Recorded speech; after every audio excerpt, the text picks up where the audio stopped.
Yes, now we can hear you. All right. Okay. Here is good. the man of the hour or the half Okay. hour or whatever it is. You got it. Take it away. Once I unmuted, yes. One topic that continues to come up is where you have the holdover seller situation, and two aspects to it. One is that when you have the holdover seller, oftentimes the purchaser wants to have some security that the property will not be damaged during the period of time that they have the property. So they execute a damage agreement or damage deposit or security agreement or whatever. Whenever you do that, you bring in the Landlord Tenant Act. So when those sellers, holdover sellers, move out, you have 30 days to get them their deposit back, or provide them a list, a specific list of what you're holding back for and how much for each item. But you must send them the balance over and above that. If you do not get it back to them within 30 days of the time they vacate, you owe them twice the deposit. So if it was a $5,000 deposit and you do nothing, on day 31, you owe the holdover sellers $10,000. So it's, unfortunately, it's become part, because it is part of the Landlord Tenant Act, it's designed to address apartment owners who don't give deposits back, as opposed to buyers who have a holdover seller. We are attempting at this point, through the legislative committee at MAR, to come up with an amendment to the Landlord Tenant Act to take this out. That is not in place yet. So if you have a holdover seller with a security deposit, I call it a day 20 deal. You need to make sure by day 20, after they move out, you need to send them their notice or their money or combination. Otherwise, on day 31, you owe them twice whatever that deposit was. It keeps coming up. It's a 2 or 3 times a month issue for me where people call me, this can't be true. Yes, it is true. Okay. The second thing, and this is going to sound a little esoteric, but whenever the problem happens, it happens big. If you have a holdover seller and you have a homeowner's occupied insurance policy, you need to make sure you get the endorsement to the policy that covers you when you are a landlord for that holdover seller. Because technically, it's fraud to represent yourself as being a homeowner in possession on that policy, when in fact the seller is still in possession. The example occurred down in Birmingham in 2015, the most widely publicized.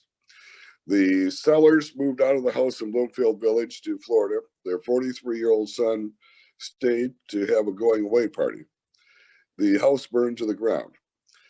It took 9 months before the insurance company would pay off on the $750,000 house burning, because they said it was a fraudulent application. They were not owners in possession, they were landlords. Now, up until 2018, there wasn't a really good answer because you needed a landlord policy, but you couldn't close on a homeowner occupied mortgage with a landlord policy. So you almost had to have 2 of them. As of 2018, most of the insurance companies now have a rider you can purchase for like 10 or 15 bucks to cover you as the buyer in your landlord position.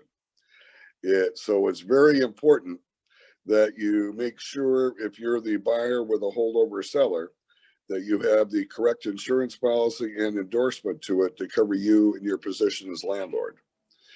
As I said, it doesn't come up very often, but it's always a lot of dollars whenever it comes up as an issue.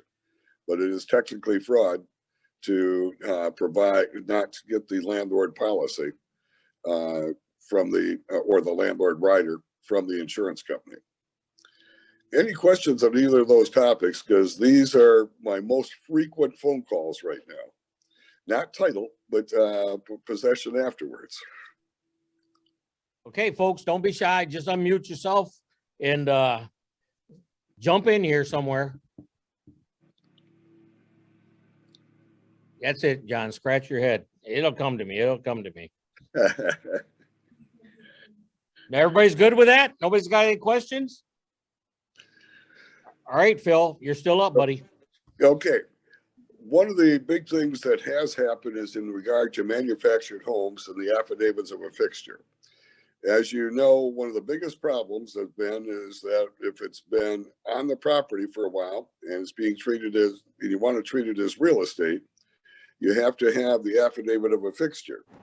Now, previously, you had to, that was a real problem finding the VIN number, because usually it was on a plate underneath the unit, coveralls and a flashlight, and you can find it.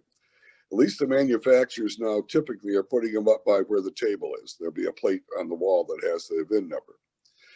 The procedure for converting it to real estate had been is that you would submit to the, or particularly if you didn't have the original owner, seller, who bought it from the manufactured home company, the title that the state had at the Secretary of State's office was as a mobile home to probably the owner 3 or 4 times ago. And now you're going to make it real estate because you couldn't find all those people in the chain. You had to post a bond with the state, and then they would issue title to you so we could do the affidavit of a fixture. A parallel thing was going on at the mobile home parks. Mobile home park owners had a horrible problem in that people were leaving their units. And like the owner of the park didn't have the right to do anything with it, yet they could be cited by the municipality for the blight due to the unmaintained unit. So they started using the bonding procedure also to be able to get control of those units. When there were complaints about that, the state stopped allowing the bonds at all. So, and said, you got to do quiet title.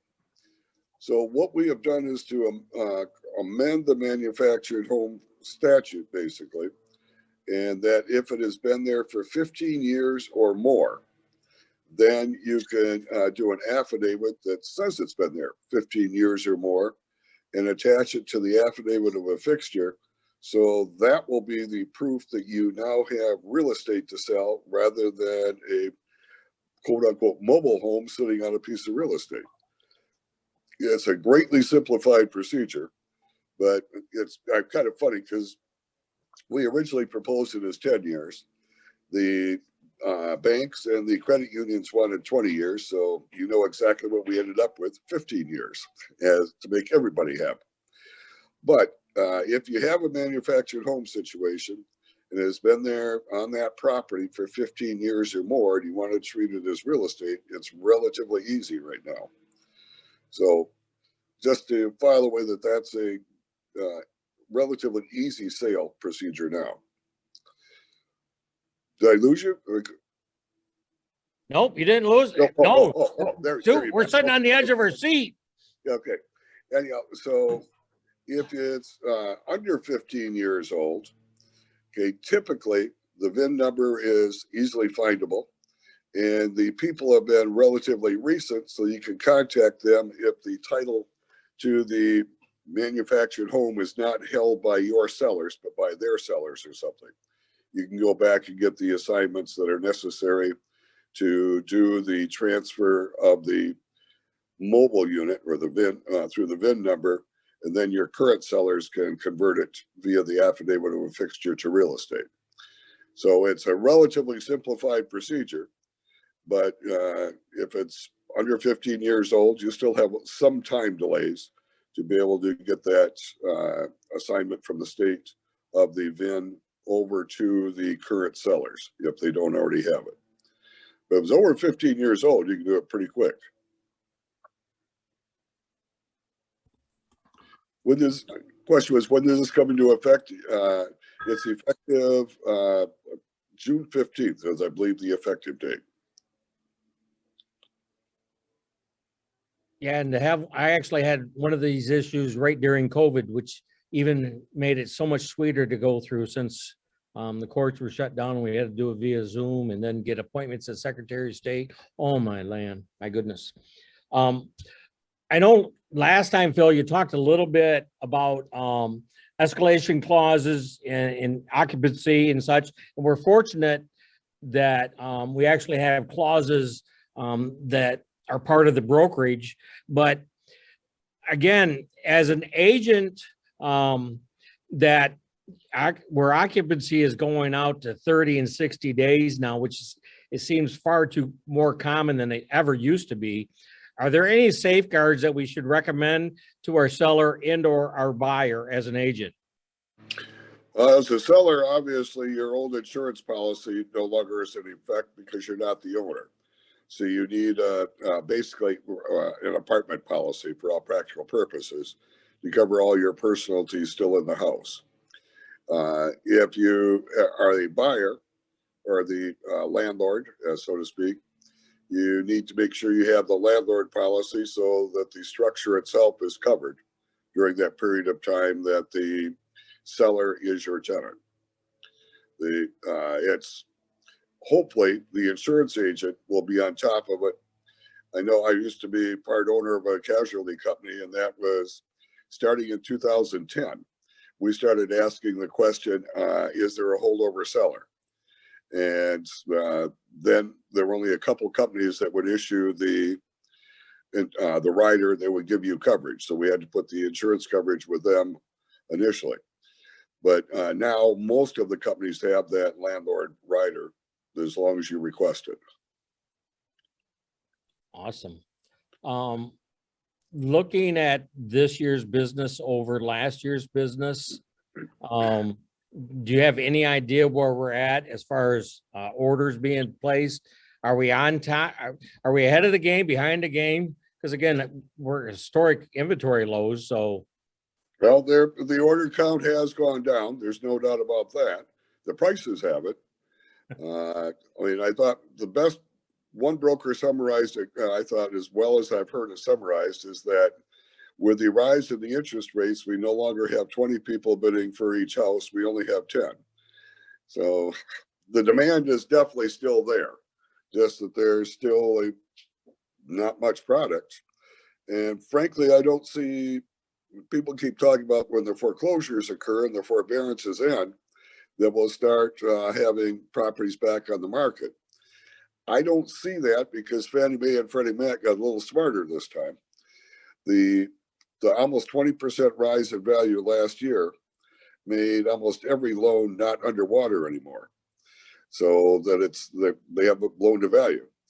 They may have not many payments for reduced payments for a couple of years. So the lender, some of the agreements are that they add 2 years to the loan. Instead of a 30-year loan, it's a 32-year loan, but the people stay there and they don't have to give it up. But they have no credit history now. That's good. So they've got to wait. If they want to live in a house, they got the house they're in is the one they're going to be living in for at least 2 years, maybe as long as 5 years, before they actually have credit again to where they could buy another house. So I don't see those houses coming on the market in a big way. The other factor is on the senior, what we call senior sales. It used to be we would have the trust agreements where the party who set it up is moved into assisted living or whatever. They're not moving in there. They're staying at home. They don't want to go in with a mixture, a whole bunch of other people close to them with COVID around. They can get their drugs and their groceries delivered to their house. They got Uber and Lyft so they can get to the doctor or whomever. So most of the senior sales we're seeing now are where the party who set up the trust has passed away, not where they have moved into independent living or assisted living. This kind of a strange, virtually all the trust, the party is deceased or mentally incompetent. shoot, I qualify as mentally incompetent on most days. Well, while I'm on that, one of the quick things that differences in power of attorney. If I give my son Jason just a straight power of attorney, and I am declared mentally incompetent, that power of attorney is no good any longer. If I give him a durable power of attorney, and I'm mentally incompetent, he can act. So it's one of the most important estate planning items for people now. They consider the trust or the will, and the living will, and then the durable power of attorney, so that if you're unable to act, you can act. Someone can act. But now either one of them, if I pass away, Jason no longer has authority. It has to go to probate court and go to the trust, as the case may be. We're seeing a lot more of the durable powers of attorney. Well, and you just brought up something just triggered in my mind. So, you know, have property in a trust and everything else.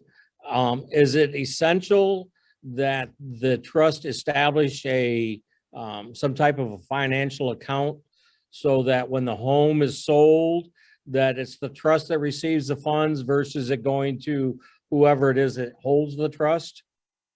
Yes. If the trust is if the trust is the seller, this trust is the one who's going to get the check. And if you don't have a bank account, you have a piece of paper. So it's best if there's a trust and you're the current trustee to have a bank account. Or if you become the successor trustee, one of your first acts should be to go out and open up a bank account so you can deposit things and write checks against it. Now, is that any different than someone being on that? Let's say, I'll take my wife. My wife is on the account with her parents. If something were to happen to either or both, as long as she's on the account, is that still a necessary action? Well, if she's on the account, as a matter of practicality, it probably skips probate, even though legally it does not, at least in theory, because it's still her parents' property, and it should go through probate. If she has other siblings who think that she should share that money with them, and she isn't, then you have a messy probate. Isn't it amazing how family comes together to Yeah. well? Money brings them together, but it's not necessarily the right way. Yeah. Yeah. Again, anybody else got anything? Yeah, I have a question. Can you hear me? Yes, Yeah. I can. Can you tell us a little bit about how acquired title, what's the procedure, how long it probably would take, and what the cost would be? Sure. Approximately. A quiet title proceeding is basically where we'll say I own the property and I bought it at tax sale, which is where we see it most frequently now. And parties have interests where they weren't served proper notice. When we go into court, all of the parties have to be given notice, preferably personal service. And if not personal service, then the court has to recognize whatever service was used as being proper. When the judgment comes out, that will terminate the interest of any of the parties that you have named as defendants, so that you become the owner all by yourself. Like going back to the manufactured home situation, you name all the prior owners that you don't know where they are and can't get signatures from, and probably have to advertise and say, come forward if you have any claims, and if you don't, you're gone. A quiet title typically is going, if there's no objections, we around $2,500. Now, sometimes if it's a really clean one, I have certain attorneys who will do it for roughly $1,500. It takes anywhere from 3 to 6 months, depending upon the county and the addresses and information that you can provide for the parties that need to be served. Some attorneys do it as a matter of routine and just basically substituting names into the complaint form, so it's pretty quick and easy. If you've got someone who's going to learn as he goes, it will take longer and not be as cheap. That answer your question?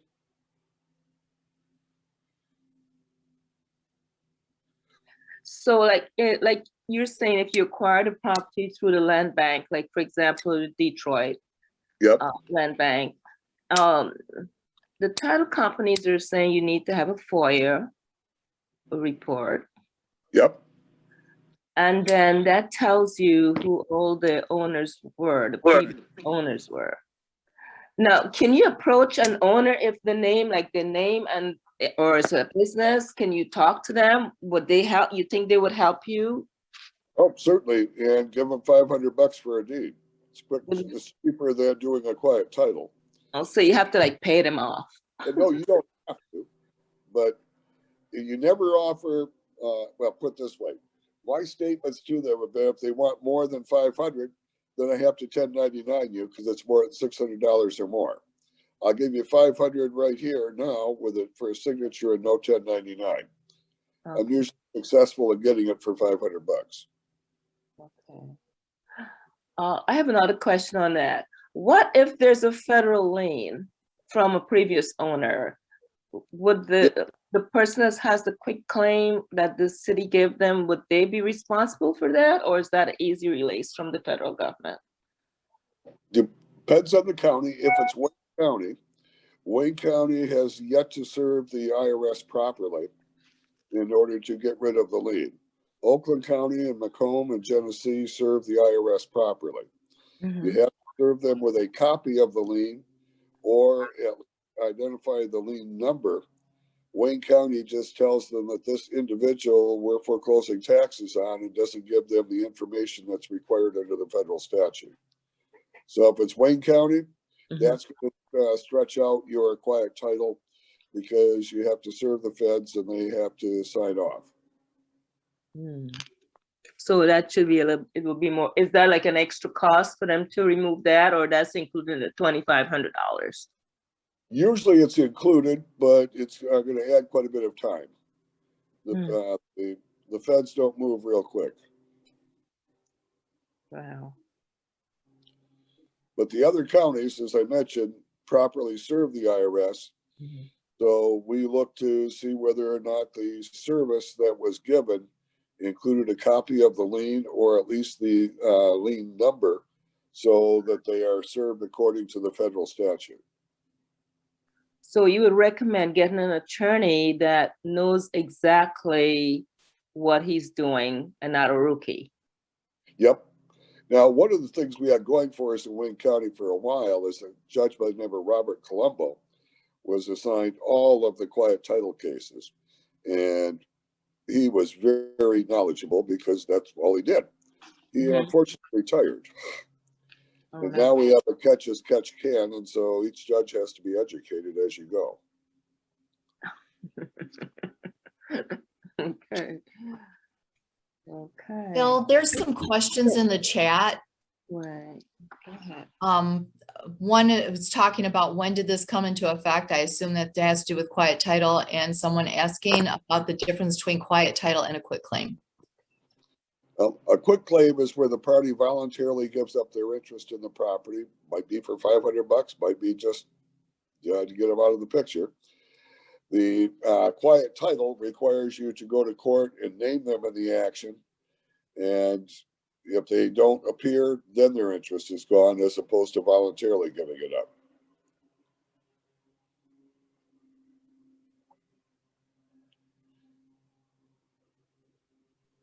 Holly, does that answer your question?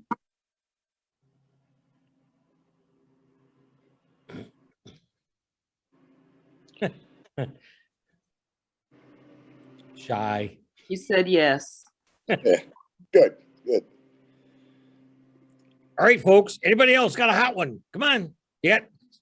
5 minutes. 5 minutes. Get it in here. Hey, Phil, this is Bob Keene. Got a question on the manufactured homes. When those forms are available, are they going to be available on the LARA website or? No. The affidavit of fixture is something that most real estate attorneys or title companies have available.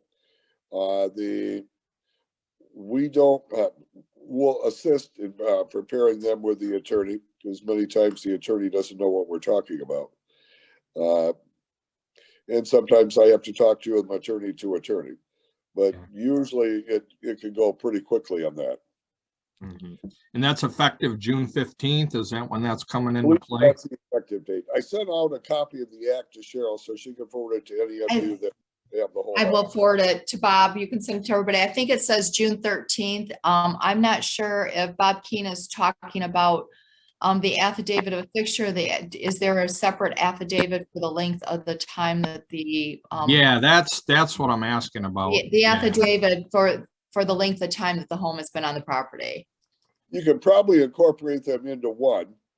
But currently the affidavit of a fixture form does not contemplate that because it wasn't the law when the form was created. So I would imagine that down the road, we will have a combined form, but currently we do not. But that form will be, you have to get that from where? The 15-year form? The 15-year form is yet to be used because it can't, but that will, my view of it will be that it's a very simple form that I, Phil Seaver, have had this unit on this property since 1992, and it's been firmly affixed and it's been taxed as real property since then. Not a whole lot more than that. Okay, so there's going to be no boilerplate form that probably comes off of the Lara site. It's probably something you got to get independently of that. It won't come off the Lara site because Secretary of State is very upset. He would have agreed to this if they got their fee for administering it for doing nothing. They still require the fee for administering in a lot of other cases and do nothing, so they're losing income source. Yeah, got it. I got you. Yeah, and I had a question too, a second question. Are you seeing a lot of when there's post-closing occupancy situations where they're holding security deposits? I come on a little late. I didn't know if you covered that. Yeah, I did. And it's happening more and more. And the biggest problem that I was relating earlier is that it falls within the Landlord-Tenant Act. So after the tenant seller moves out, the buyer landlord has 30 days to get the money back to them, or an explanation of why they're holding part of it and send them the balance. If you do nothing at day 31, you owe the seller twice the amount of the deposit. So if you had a $5,000 security deposit on day 31, the buyer owes the seller $10,000. Okay, I caught the tail end of that. That's what I figured you were talking about. Okay, thank you for revisiting that. Oh, you're welcome. Hey, Phil, I have one that came to me direct in the chat. It says, just to clarify, if a seller stays after closing for occupancy, then the new owner would have to have the landlord rider with their insurance policy. And if something happens, the new owner's insurance copy won't cover the home if there is a problem without landlord rider.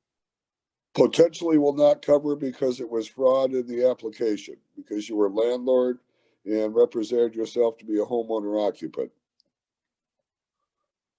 So it's a possibility, and the situation in Birmingham brought it to everybody's attention when it took 9 months to finally get a payoff under the insurance policy. Err on the side of caution. Yep. All right, folks, it is 12:30 on the button. It has been a pleasure being with the infamous Phil Seaver today. We thank you for coming and visiting and sharing with us. And we walk away with just a little bit more knowledge. And thank you for all that you do for us. Oh, you're very welcome. Two-way street. We appreciate too. All right. Y'all have a great week.